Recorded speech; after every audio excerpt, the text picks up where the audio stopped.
สวัสดีกราฟิกดีไซเนอร์มาถึง EP ที่129นี้แล้วนะครับผม EP ที่129นี้เรามาสร้างรูปบิดที่บิดเบี้ยวอย่างนี้กันดีกว่าครับเอาไว้สำหรับไปประกอบงานก็ได้นะครับผมงานพวก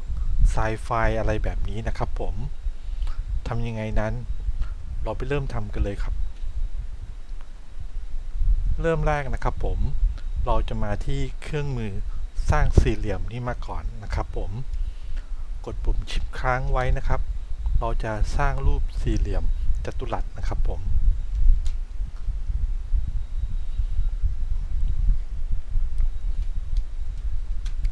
จากนั้นเรามาที่แถบเครื่องมือ Object นี้นะครับมาที่ Path นะครับมาที่ Split into Grid นี่ครับเลือก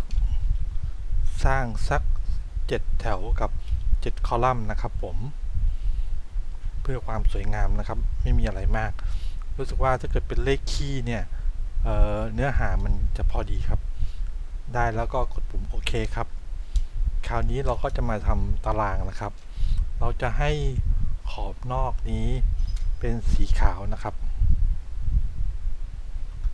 แล้วก็ทำการสลับได้เลยครับผมก็เป็นดำขาวนะครับ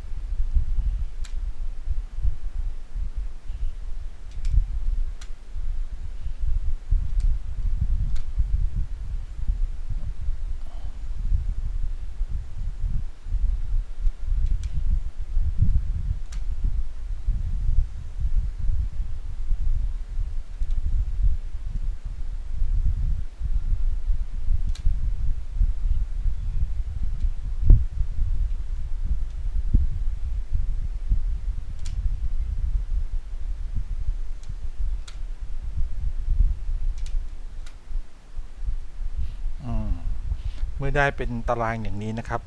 คราวนี้เราก็เลือกเฉพาะสีขาวนะครับทำการกรุ๊ปเข้ากันครับหลังจากเลือกเฉพาะสีขาวแล้วก็มาเลือกเฉพาะสีดำก็ทำการกรุ๊ปเข้าไว้เหมือนกันครับผมเลือกทั้งหมดนะครับผมก็ลากมาด้านข้างนิดนึงคราวนี้ในส่วนสีดำเนี่ยเราจะให้เป็นไล่เป็นเกรเดียนอย่างนี้นะครับผมหรือว่าอยากได้สีอื่นก็สามารถเปลี่ยนได้นะครับแต่ตอนนี้เอาเป็นสีนี้ก่อนละกันครับมาทำการสร้างรูปสี่เหลี่ยมจัตุรัสขึ้นมาอีกรูปหนึ่งนะครับผมมาที่เครื่องมือสร้างสี่เหลี่ยมกดชิปค้างไว้แล้วก็ลากขึ้นมาสร้างรูปสี่เหลี่ยมจัตุรัสนะครับรูปนี้ก็ขนาดเท่าไหร่ก็ได้ครับอาจจะ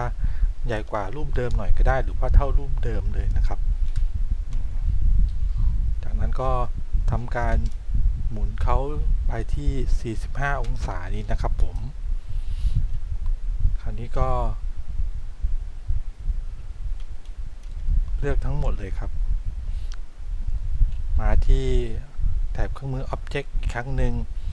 มาที่ Envelope Distort นี้นะครับแล้วก็เลือก Make with Top Object ครับผมเท่านี้เราก็จะได้รูปลูกบาศก์ที่บิดเบี้ยวแล้วนะครับผมก็สามารถเอาไปประกอบพวกงานไซไฟอะไรล้ำๆก็ได้นะครับอย่างเช่นสมมุติว่าเราไม่ได้เลือกเป็นเกรเดียนนี้นะครับผมเราเอาเป็นแค่แบบแถบเส้นอย่างเดียวเลยก็ได้ครับ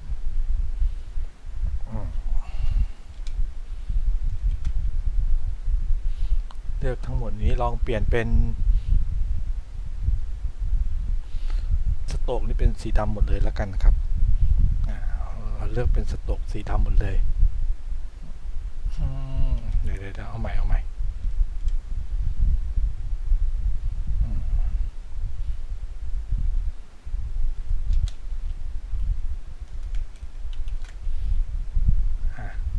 เลือกเป็นสโตรกสีดำอย่างนี้นะครับ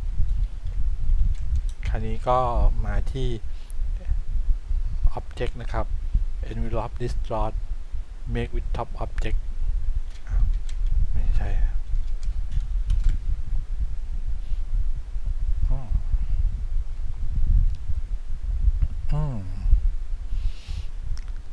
บ้างครับคราวนี้ก็ดูเหมือนงานไซไฟล้ำๆแล้วใช่ไหมครับถ้าเกิดเราโอเคแล้วก็เลือก Object นะครับผมเลือก Envelope Distort แล้วก็ Expand เขาได้เลยนะครับอันนี้เราก็จะได้รูป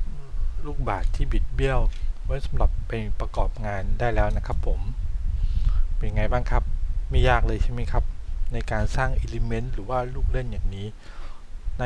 โปรแกรม Adobe Illustrator เนี่ยเขามีเครื่องมือที่ช่วยให้เราสามารถสร้างงานตามจินตนาการของเราได้เลยครับผมถ้าเกิดชอบสำหรับ EP นี้ฝากกดไลค์กดแชร์กด Subscribe ด้วยแล้วกันนะครับสำหรับ EP หน้าจะเป็นเรื่องอะไรนั้นฝากติดตามด้วยกันครับสำหรับ EP นี้สวัสดีครับ